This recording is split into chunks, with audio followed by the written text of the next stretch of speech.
പാലക്കാട് അഞ്ചുമൂർത്തി മംഗലത്ത് നിന്ന് പയ്യക്കുണ്ടിൽ തേനീച്ചയുടെ കുത്തേറ്റ് 15ഓളം പേർക്ക് പരിക്ക് എന്നുള്ള വിവരമാണ് വരുന്നത്. പയ്യക്കുണ്ട് പ്രദേശത്ത് ഇന്നലെയും ഇന്നുമായാണ് തേനീച്ചയുടെ ആക്രമണം ഉണ്ടായത്.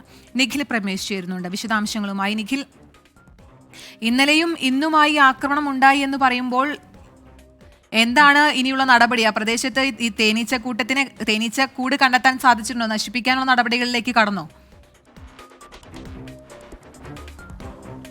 കീർത്തന, പ്രദേശത്തെ തേനീച്ചക്കൂട് ഇതിനോടകം തന്നെ കണ്ടെത്തിയിട്ടുണ്ട്. അതിൻ്റെ ഉറവിടം കണ്ടെത്തി നശിപ്പിക്കുന്നതിന് വേണ്ടിയിട്ടുള്ള നടപടികളും ഇതിനോടകം തന്നെ ആരംഭിച്ചിട്ടുണ്ട്. ഇന്നലെയും ഇന്നുമായിട്ടാണ് ഏതാണ്ട് 15ഓളം പേർക്ക് തേനീച്ചയുടെ കുത്തേൽക്കുന്ന സാഹചര്യം ഉണ്ടായത്.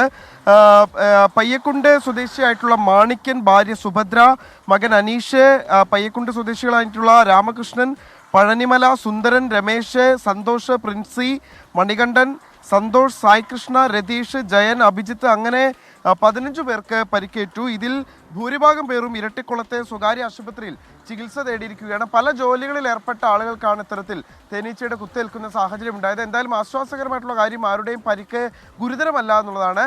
ഇവർക്കെല്ലാം തന്നെ പരിക്കേറ്റതിന് തൊട്ടു പിന്നാലെ തന്നെ ഇതിൻ്റെ ഉറവിടം കണ്ടെത്തി നശിപ്പിക്കുന്നതിന് വേണ്ടിയിട്ടുള്ള നടപടികൾ ഇതിനോടകം തന്നെ ആരംഭിച്ചിട്ടുമുണ്ട്.